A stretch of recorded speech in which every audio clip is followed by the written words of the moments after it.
Sussex, Ontario election show. I'm Joe Ragusa, principal here at the firm and head of our Ontario Government Relations Group. As we've been doing every Friday, we've been bringing you insights and part from us and in part from our guests, who have included people from the political parties, polling organizations, and media. And today we're very happy to be joined by Tom Blackwell, reporter with the National Post, who is covering Ontario politics. Tom, welcome to Sussex. Thank you for having me. And I think this is a really good opportunity for our viewers who obviously read what reporters write, and they view television and online news.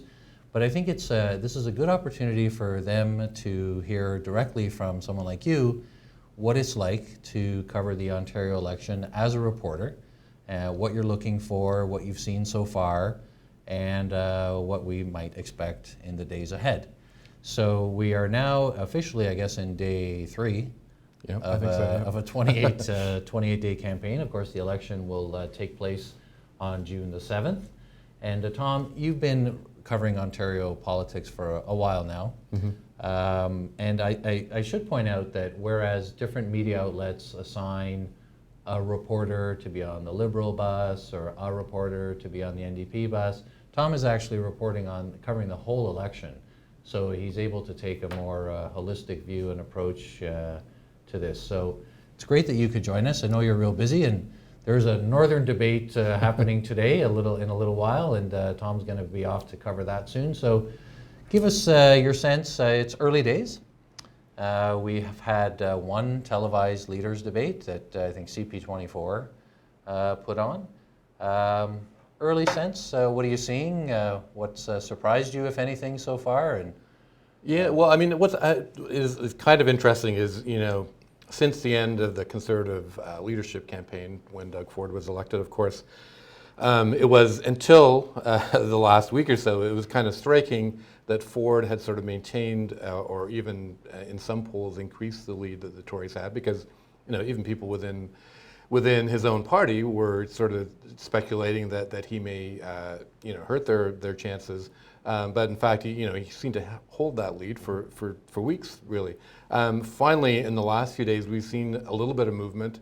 The Tories' numbers seem to have gone down a bit. NDP has sort of vaulted over the Liberals, and it appears, into second place based on a couple of polls. Of course, we shouldn't read too much into 2 or 3 polls, but that seems to be the trend. So they're after sort of a relatively long period of stability amongst the 3 parties. There seems to be some movement, which suggests it could be an interesting election. A little bit of movement. So, as a reporter, then you saw the decision by the PC party, for example, not to have a media bus. So just for our viewers, typically the leader and his or her inner circle is traveling on one bus, and there's usually a second bus that has the media within, and media outlets pay for the privilege of being in that bus. The PC parties decided not to have one of those. I think the Liberals and NDPs still have one each. As a reporter, is that significant to you, or is that something that's kind of a function of now the internet-based reporting and online everything? Did you see that as being meaningful at all as a reporter? I mean, it is and it isn't. I mean, to explain sort of the dynamics of covering a leader's campaign, having a media bus means that a reporter can for starters, cover all the events that the leader does. So they see everything that they do in public anyways, and can document any sort of impromptu remarks or gaffes or whatever. And they also have the ability to concentrate just on work, not have to drive themselves around. The buses, essentially have desks in them, and now Wi-Fi facilities, so you can follow your story at any time. So it enables you to concentrate just on that work. So it is an advantage, definitely, as a reporter, if you were covering the entire campaign of that leader. Now, that said, I think the trend has been over the last several years for media, or fewer media, to actually cover the leader's campaign sort of gavel to gavel, or at least to focus their coverage on the campaigns of the leaders. So in that sense, it's maybe a little less important that there's not a media bus for the Conservatives. But for those who do want to sort of cover the campaign from gavel to gavel, it definitely makes it harder to do, and leaves open the chance that you're going to miss something important, I guess. Right. Now, the PC leader and his campaign people said that all of his events are open to media, and so if he has an event in Thunder Bay, local media can come, provincial media can go if they want to. They're not precluded from attending. There's just not media following him around and to every stop on this bus. Fair enough. Did you take it as a good or bad thing, these interviews that Ford's executive assistant is conducting and putting online? I mean, it's clear it's called Ford Nation Live. They don't pretend to be, CTV or Global. How did you take that as a reporter? I should say I broke that story about them doing that. But I think first of all, it's just a really interesting way of politicians sort of communicating with the public, I think it does potentially raise some concerns. When a politician is putting out sort of partisan information, essentially sort of in the guise or using the aesthetics of TV news, and they really do follow the formula very, very closely. I think you're right that most people looking at this would not think that this is an independent TV station doing it, that it is the Ford campaign. But still, it sort of adopts that whole formula of TV news. And I guess one could argue that as a result, sort of potentially kind of cheapens that, sort of the value of TV news generally.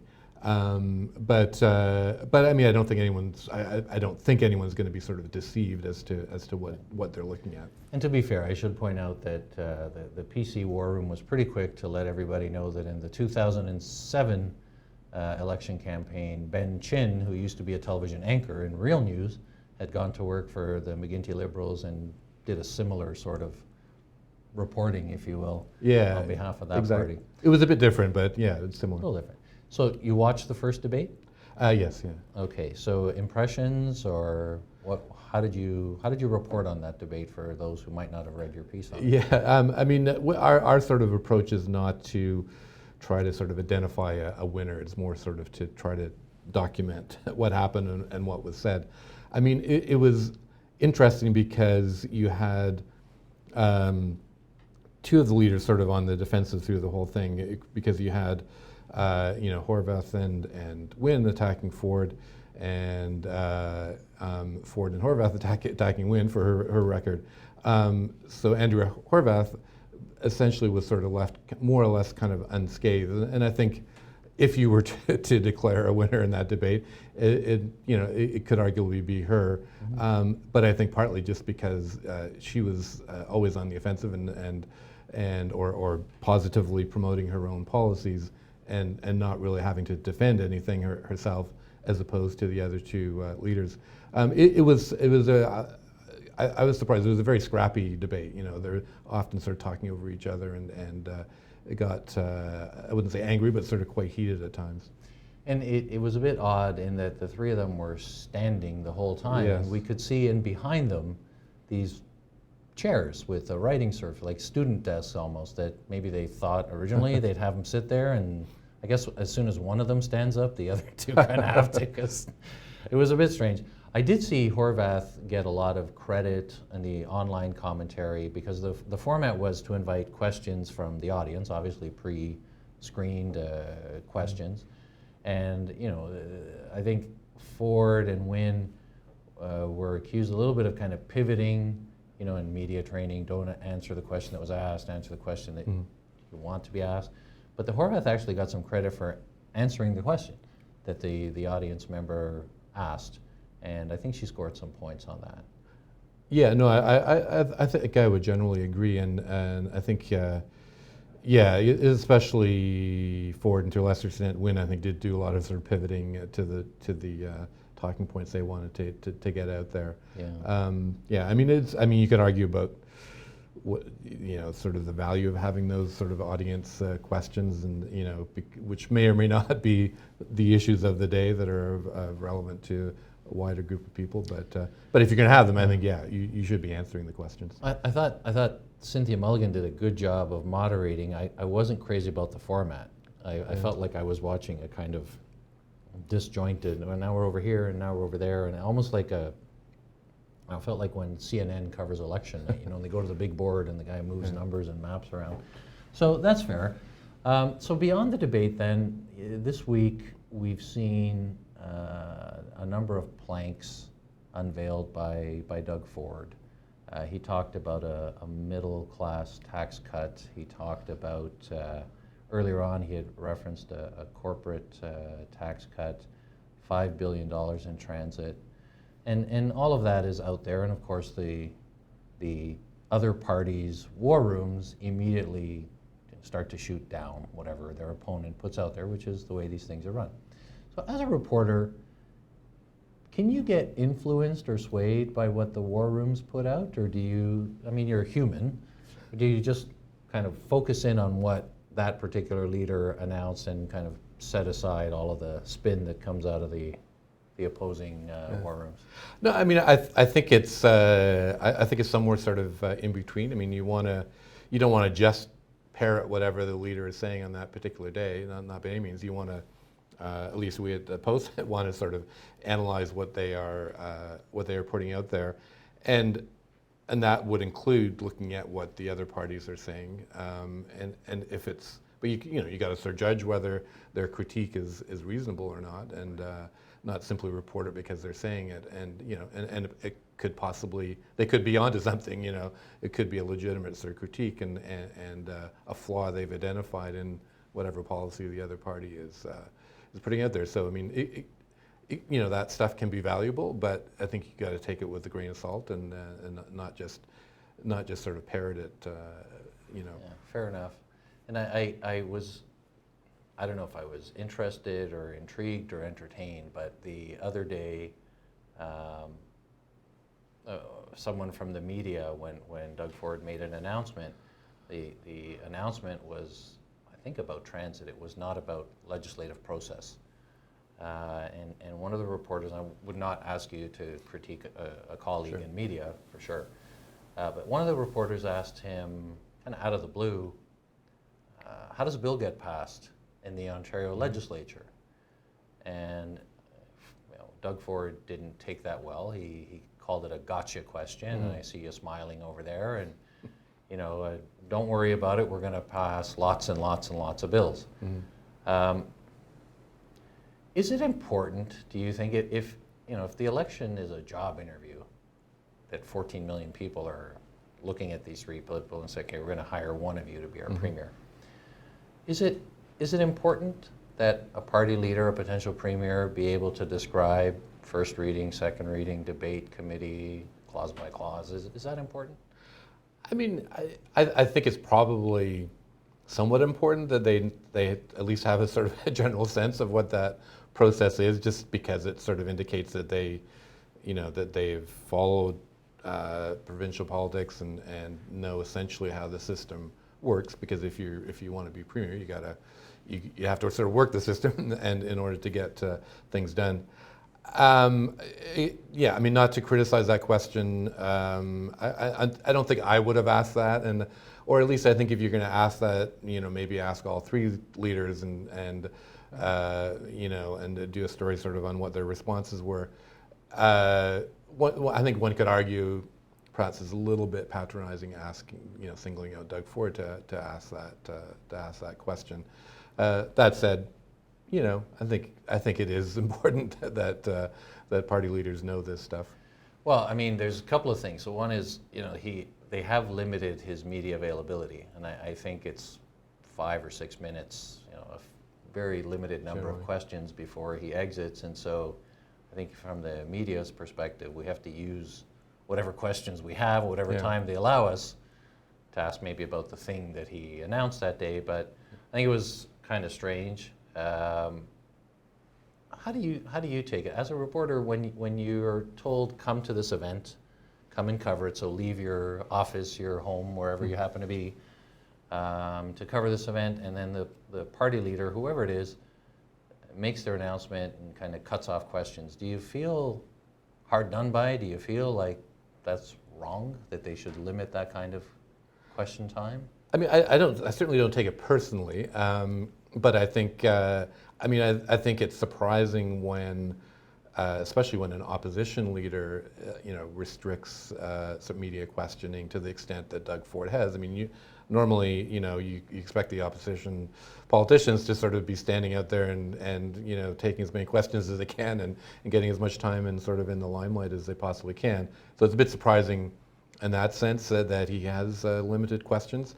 And I mean, I think, the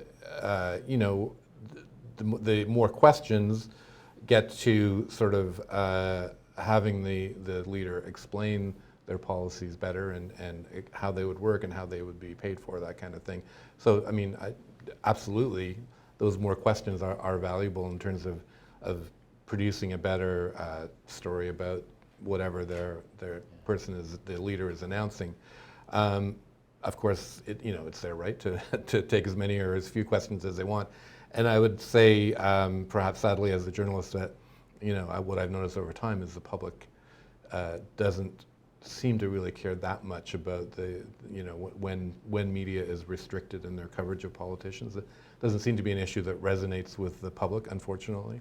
Is that because people feel like through the use of the internet that they have kind of unfettered access in their phone, at their desk, whenever they want it, that they rely less on traditional reporting? Because I would think as a function of democracy, I don't have the ability to attend every event that the three party leaders do. I don't have the ability to go and sit and watch every bill get passed. So I depend on media to tell me what's happening. Right. So you would think that as in a democracy, it would be more important. People might get more riled up about it, but sadly you're saying that people don't seem to be bothered by this lack of access.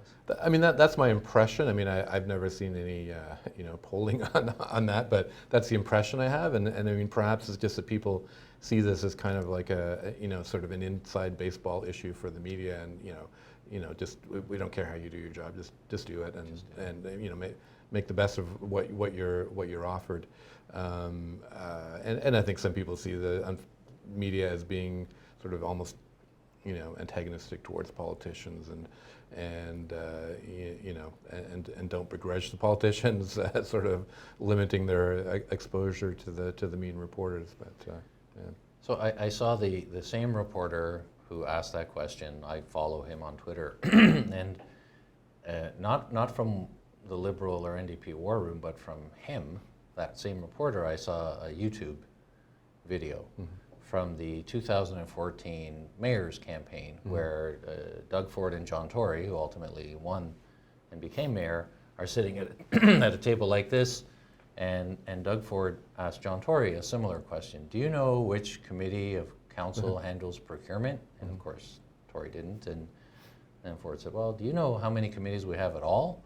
And Tory kind of struggled with it a bit. So I guess, is that a goose and gander thing? Like, why is it okay for you to ask? Because he had the advantage having been on council, but it's not okay for us to ask you how the government that you purport to lead actually works? Yeah, I mean, no, I mean that certainly does add legitimacy to that question, and he's a very good young reporter who asked that question. So I have a lot of respect for him. But yeah, I mean, and that's I hadn't seen that YouTube video myself. So yeah, in that sense, I think it does give a bit more legitimacy to asking that question of Ford. So, yeah, I was surprised that I saw it from the reporter, not from Liberal or NDP war. Right. Yeah. Exactly. He had it ready. Yeah. So he put it out there, or he found it, I guess, shortly thereafter. Yeah. All right, so we kind of were on Friday, the 11th. The election was called 2-3 days ago. Voting day will be 4 weeks from yesterday. What do you expect to see? What are you looking for in the next little while? As you mentioned, there's a PC lead. The NDP seems to have moved into second place, or so the polls would suggest. So now Kathleen Wynne has got to fight for her life. Doug Ford needs to hold what he's got, I guess, and Andrea Horwath seems to have momentum. So what will you be looking for these parties to do as you kind of observe this election and then have to report on it? What are you anticipating? Right. Well, I mean, I think Doug Ford to date has run sort of very much kind of a front runner's sort of campaign and has been very careful and disciplined and as we talked about, limited his exposure to the media in some ways, anyways. So it'll be interesting to see that if his poll numbers do sort of continue to sort of soften a bit, is he going to sort of change tactics in any way and perhaps be more sort of critical of the Liberals or pivot and sort of take aim at the NDP. I think from a journalist's point of view, I think it's an interesting situation now because I think until this point, the media has sort of been focused on the narrative of a Liberal government, marked by various scandals over the last several years, and a new Conservative leader who's taking aim at that Liberal government, but himself has a lot of sort of issues, I guess. And is new to the political scene. So that's sort of very much, I think, to me, has shaped kind of the media narrative. And in a sense, I think the NDP has kind of been left out of that until this point. I think maybe now you're going to start seeing, certainly if these kind of poll numbers continue, you're going to start seeing more of a focus by the media on the NDP. And it'll be interesting to see how they respond to that. Today, they've run a pretty positive campaign, really promoting their own policies. Whether they start going more negative,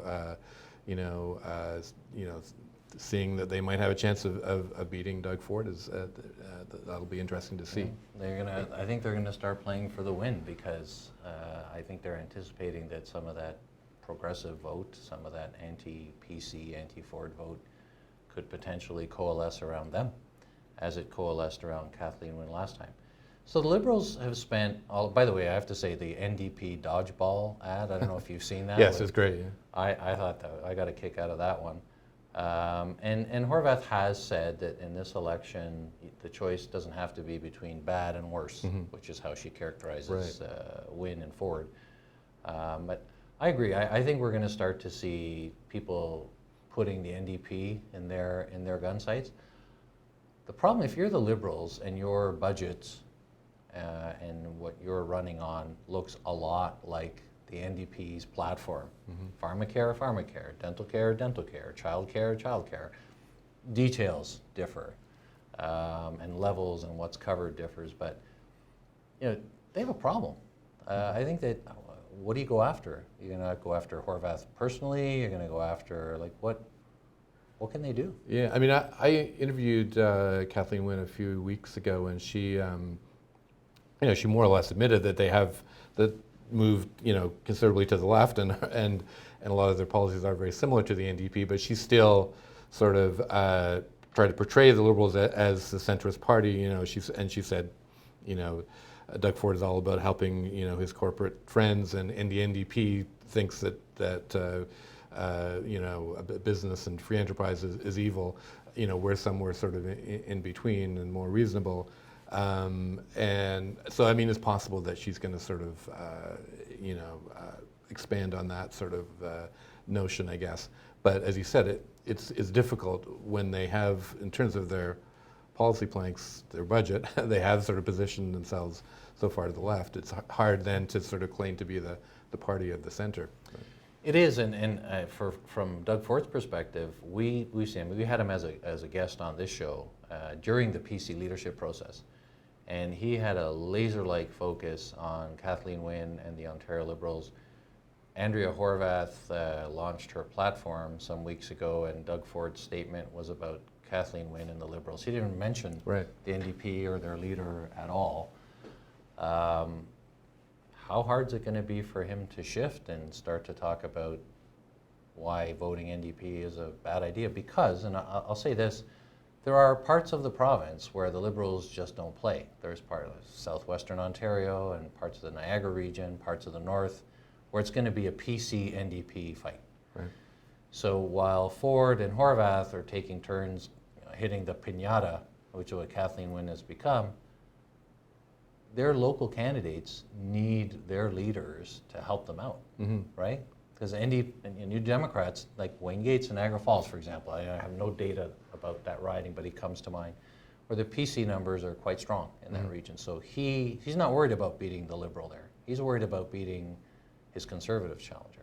Right. So can we expect, do you think, we'll start to see the leaders, Ford and Horwath, kind of start to take more shots at each other? You see that coming? Yeah, I mean, I think that's fairly inevitable. You know, certainly if the polling trends we've seen in the last couple of days continue, I think that will definitely happen. I mean, I don't think it would be such a difficult adjustment for the Ford campaign, because I think they could level sort of many of the same kind of criticisms they have of the Liberals at the NDP in terms of spending and taxation and that kind of thing. I think that'll happen.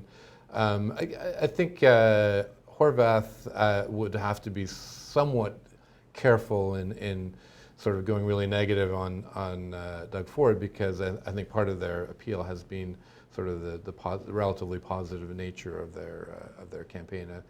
I sense maybe the people are somewhat drawn to that, so I would think they'd have to be a little bit careful, but I think it's inevitable that she will start taking more aim at Ford. Of course, we've seen it done before where the party leader, I mean, Dalton McGuinty was great at this. He stayed very positive, but he had various attack dogs and various kind of people in his caucus and party spokespeople that were not only negative, they bordered on nuclear.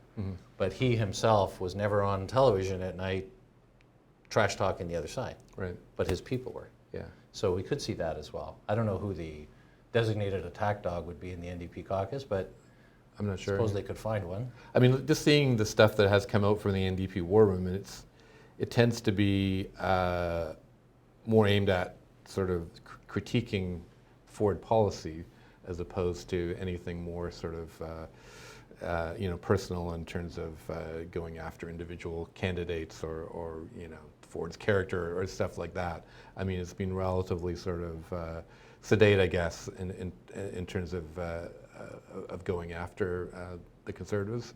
I mean that may well change, but so far they've been somewhat sort of restrained. All right, Tom, thanks so much for giving up your busy. You're really busy right now covering an election. They only happen every 4 years. Thanks for giving us your time today and your insights and your thoughtful commentary. Tom Blackwell, National Post. Look for his stuff. He's a good writer. One of the reasons that we asked you to come on. Oh, thank you. And again, he's looking at the whole election. He's not kind of pigeonholed into one party bus for now. Anyways, we'll see how the rest of the 25 days go. But thanks again. So we're going to take a short break now. When we come back, we'll talk about some polling numbers and what to look for in the week ahead. So stay with us. For 20 years, Sussex Strategy Group has helped companies and organizations navigate government and bring about successful policy change. Our team of experts understand that it takes more than meetings and phone calls to turn heads and change opinion. It takes insight, strategy, and deep domain knowledge to get things done. In a world that's constantly changing, one thing stays the same. Sussex Strategy Group helps you win. Visit sussex-strategy.com right now and let us help you today.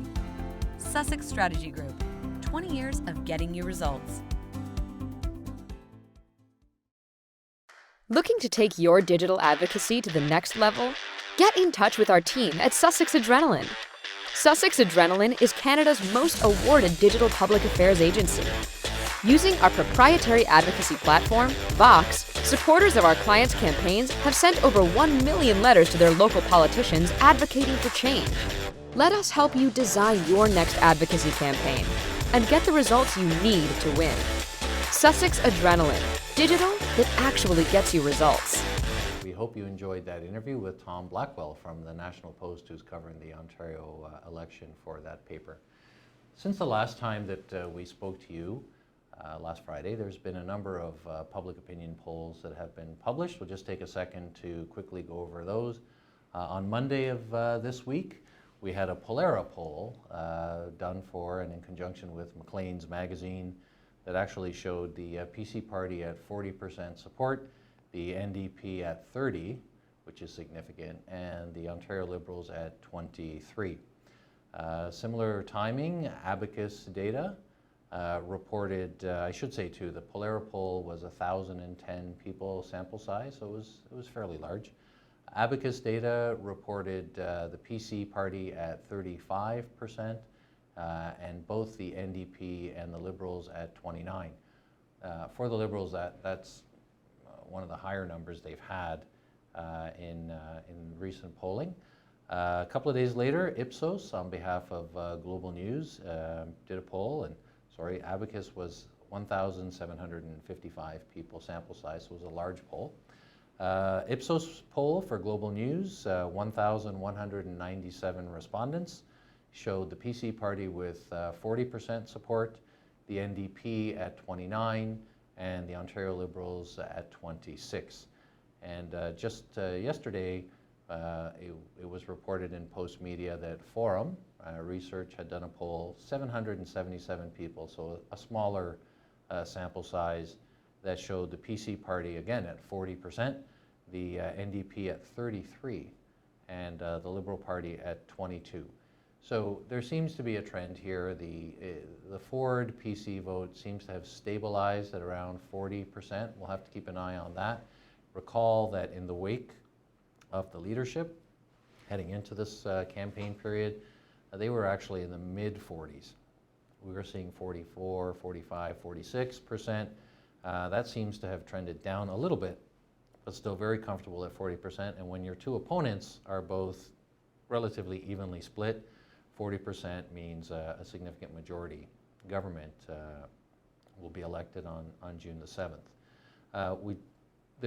All of these polls have various seat projections, a lot of interesting questions that are below kind of the main horse race numbers. I found it interesting that in one of the polls, 62% of people, so what they call the available voter pool, 62% of people said they would look at or at least consider the NDP, whereas the other two parties both had their voter pools in the 40s. So Andrea Horwath is sitting in a good place. She seems to have momentum on her side. She seems to have a large number of people that are willing to at least look at her party and what they've put in the window. And significantly as well, when people are asked, is there any party that you will absolutely not vote for under any circumstances, as much as people are unhappy with the Liberal government, it was actually the NDP has the smallest number of people that will absolutely rule them out. So I think it's safe to say the past week has been a very good week for Andrea Horwath and the NDP. She did well in the first televised leaders debate that we were just talking about with Tom. Certainly seems like her positive campaign has got some traction with people. We have not yet seen a Liberal platform. We expect to see one next week. I'm not sure of the contents of it. I'm not even sure that it's completely finished as of today, given what's happening with the polls, that the Liberals may be actually doing some adjusting to it before it goes out. That's not based on any insider information. That's just our view on things. We may or may not see a formal platform document from the PC party. Doug Ford announced a middle-class tax cut this week. He announced a $5 billion transit plan this week. So he's kind of making an announcement a day, but we've not seen a document such as the People's Guarantee, which that party had published back in November. The NDP platform has been out for some time. If you're interested in taking a look at it, on their website, ontariondp.ca/platform, it's there, and it's available for you to see, and Andrea Horwath, of course, will be talking about it throughout the duration of the campaign. There is a leaders debate today, Friday, May 11th, taking place in the north. Just as the CP24 debate was very much urban Toronto kind of issues, this debate is about northern issues, and there are more ridings at play in the north than there have been in the past. So it's an important debate for all the parties, and all three leaders will want to do very well there. So that concludes our show for this week. Join us again next week. We'll be doing this for the duration of the election. We hope you enjoy it. We welcome your feedback. We try to bring you interesting guests who can speak to this stuff from a number of different perspectives. We enjoy doing it for you. We would love to hear your feedback. And until next week, we'll see you then.